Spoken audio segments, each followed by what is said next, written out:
36살에 가진 돈이 1,000만 원이라면 그건 부자일까요? 아니면 가난한 사람일까요? 우리는 참 많이도 다른 사람들의 의견에 끌려다닙니다. 30살이면 적어도 이 정도는 벌어놨어야지. 벌써 35살인데 1억도 못 모았다는 게 말이 되나? 여자가 30이 훨씬 넘었는데 아직도 결혼도 안 하고 이제 똥값이지 뭐. 저도 이런 말 지겹게 들었습니다. 그런데 성공과 실패를 딱 뭐라고 정의할 수 있을까요? 우리가 정의하는 모든 것은 개인의 주관적인 의견일 때가 많습니다. 돈으로 따진다면 1억이 이미 있는 사람은 10억 이상이 있어야 성공한 거고 부자라고 생각하겠지만 수중에 100만 원밖에 없는 사람은 1억만 있어도 성공이고 부자가 된 것 같은 느낌이 들 겁니다.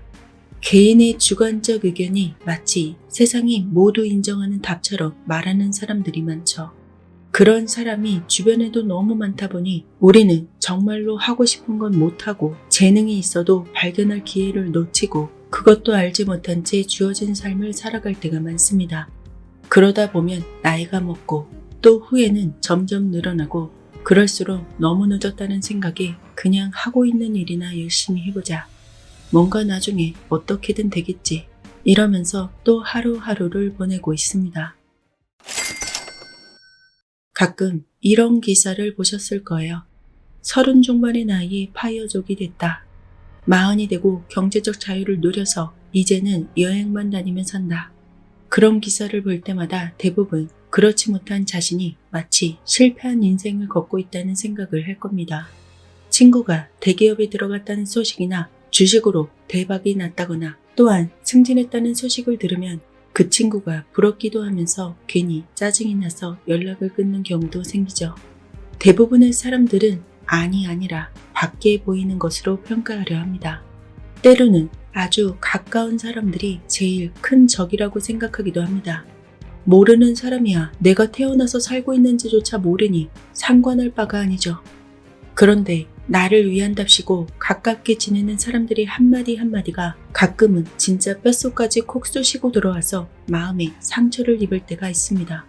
우리는 어렸을 때부터 얼마나 비교를 당하며 살아왔나요? 네 친구는 몇 점을 맞았는데 너는 이게 뭐야?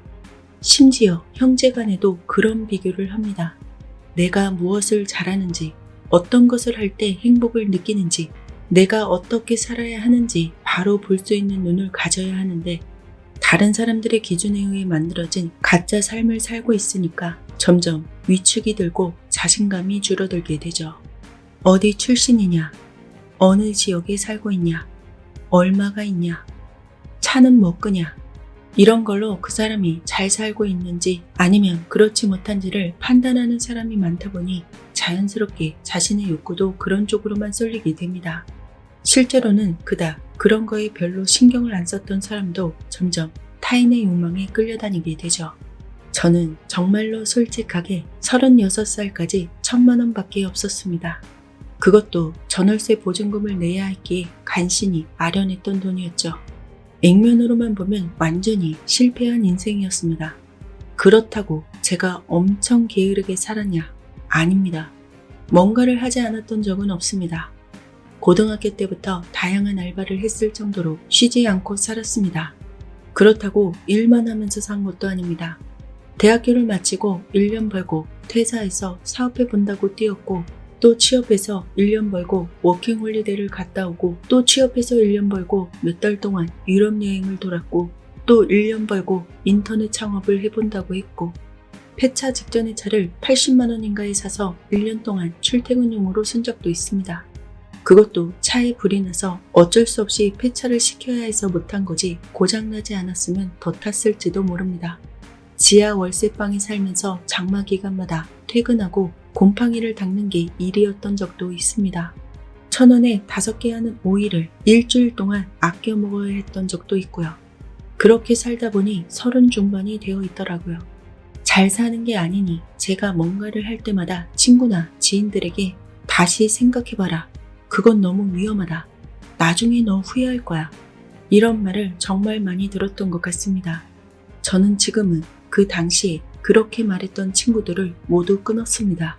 내가 무언가를 하고 싶다는데, 내가 해보겠다는데 30이 넘은 나이에 지금 다니는 회사나 잘 다니지 뭘 그렇게 해보려고 하냐고 말리는 친구들 치고 진정한 친구를 보지 못했습니다. 그런 성향의 사람들은 대부분 누군가 잘 되면 엄청난 질투를 하더라고요. 너 그러다가 나중에 후회할 거야. 이렇게 말하는 건 그 친구가 후회하길 빌어주는 것과 같습니다. 30 중반이 되어서 남들은 집을 마련했네, 얼마를 모았네 이렇게 말할 때 집도 돈도 없던 저는 그래도 제가 실패했다고 생각하지는 않았습니다. 아니 요즘 100세 시대라는데 아직도 반도 못 살았는데 벌써부터 내 인생 망했네 이렇게 말하면 안 될 것 같았거든요. 아직도 하고 싶은 게 많고 해야 할 것도 많은데 남들처럼 돈 좀 못 모았다고 내 자신을 실패자로 만들 수는 없었습니다. 물론 저도 부모님 원망도 했었고 제 자신을 너무 미워했던 적도 있었습니다. 그런데 이미 주어진 상황을 탓해봤자 정말로 아무것도 도움이 안 되더라고요. 힘만 빠질 뿐이었습니다. 30살, 어쩌면 늦은 나이에 워킹홀리데이를 갔다 왔습니다. 그 이후로 취업이 한동안 안 되기도 했습니다. 취업이 돼도 3달 다니다가 너무 마음에 안 들어서 나오기도 했고 하는 일이 너무 비전이 없어서 9달 만에 그만둔 회사도 있습니다. 그러다가 어느 날 다시 생각을 바로잡게 되었고 내가 잘 될 수밖에 없다는 걸 나한테 주입시키기 시작했습니다. 그러다 보니 원하던 회사에 취업이 되었습니다. 그런데 더 웃긴 건 제가 5월에 입사했는데 입사하기 전에 내년엔 이만큼 받아내겠어 이렇게 생각했던 연봉을 회사에서 입사 절차를 알리면서 레터에 그대로 적어주었더라고요. 면접 때 불렀던 금액보다 1000만 원이나 더 준다고 하는 회사가 거의 없잖아요. 그래서 잘못 받은지 알고 다시 물어봤습니다. 그런데 나한테 보낸 게 맞다고 하더라고요. 어랍쇼? 이게 되기도 하는구나. 사람의 생각에는 뭔가가 있다. 이런 생각을 하게 된 계기가 됐습니다. 전셋집이 경매에 넘어갔을 때 집을 사야겠다는 열망이 생겼고 그렇게 첫 집을 마련하게 되었습니다. 그때가 36 말경입니다. 1000만 원밖에 없었는데도 신용대출이고 뭐고 왕창 끌어당기니 어떻게든 정말 마련이 되었습니다. 아, 내가 그래야겠다고 결정하니까 이게 정말 되는구나. 이런 생각이 들더라고요. 또 참 희한하게도 은행 빚이 많다 보니 이건 내 집도 아니다. 빨리 내 집으로 만들어서 진짜 내 집에 살아주겠어. 이런 결정을 내리고 살다 보니 생각하지 못했던 돈이 들어오기도 해서 대출도 예상보다 빠르게 갚아졌습니다. 지금은 그 집에 살지 않지만 그걸 계기로 부동산도 공부하게 되었죠. 저는 그때까지도 카르마가 뭔지 끌어당김이 뭔지도 몰랐던 사람입니다. 어느 날 누군가에게 피해자 코스프레 하면서 그만 살라는 말을 듣고 아, 내가 그동안 너무 비관적인 성격을 가지고 있었구나. 이런 생각이 들어서 성격을 개선한다고 여러 책을 읽기 시작했고 어떤 날은 팀장이랑 대판 싸워서 그 상황을 좀 더 현명하게 헤쳐나가겠다고 심리책을 뒤져보다가 종교책도 읽게 되었습니다. 그때서야 카르마가 뭔지, 끌어당김, 성공원리, 생각의 에너지, 잠재의식이 뭔지 많이 알게 되었습니다. 40살이 넘은 지금 저는 내 집에서 이렇게 하고 싶었던 일을 하며 잘 살고 있습니다. 어떤 분이 로또 당첨되는 확언을 듣다가 어떻게 이상하게 마음 공부에 빠지게 되어 이제는 마음 공부와 인생 철학에서 벗어나질 못하고 있다고 하시더라고요.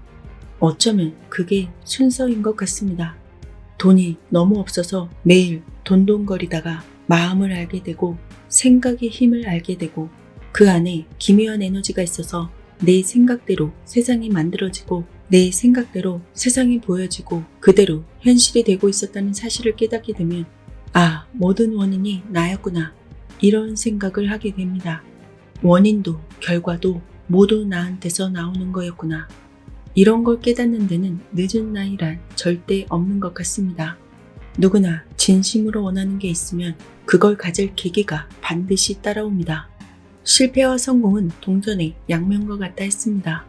둘 다 있어야 하나의 동전이 완성되죠.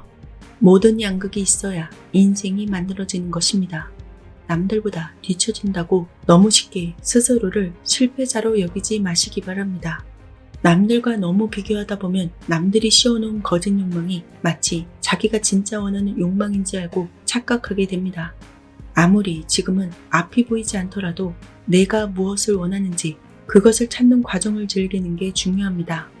내가 어떤 거에 희열을 느끼는지, 내가 무엇에 감동을 받고 무엇에 자꾸 끌리는지, 나는 무엇을 잘하는 사람인지, 나는 어떤 사람과 잘 맞고 누구와 있으면 힘이 빠지고 누구와 있으면 힘이 솟는지, 나의 진짜 관심사는 무엇인지, 내 인생에서 진짜 목표, 진짜 욕망이 무엇인지, 남이 아닌 나를 관찰하면서 나의 진정한 내면 욕구를 찾아내는 것이 중요한 것 같습니다. 내 마음속 깊은 곳에는 분명 나의 진실한 목표가 있을 겁니다. 생각만 해도 기분이 좋아지는 진정한 나의 모습, 진짜 바라는 내 인생, 그것이 무엇인지 자신을 탐구해 보시기 바랍니다. 그리고 이 나이에 해놓은 것도 없다고 너무 자책하기보다 나 잘하고 있어, 나는 잘 되고 있어, 나는 내 목표를 잘 이뤄나갈 거야. 그런 생각으로 하루하루를 지내다 보면 생각하지 않은 곳에서 생각하지도 못한 방법으로 나에게 그 일을 성취할 계기가 다가오게 됩니다. 정말로 내 생각대로 되는구나. 이것이 정말 내가 원하는 것이었어. 이렇게 느끼면서 살게 되는 날이 올 겁니다. 구독과 좋아요 감사합니다. 여러분의 성장을 함께 하겠습니다.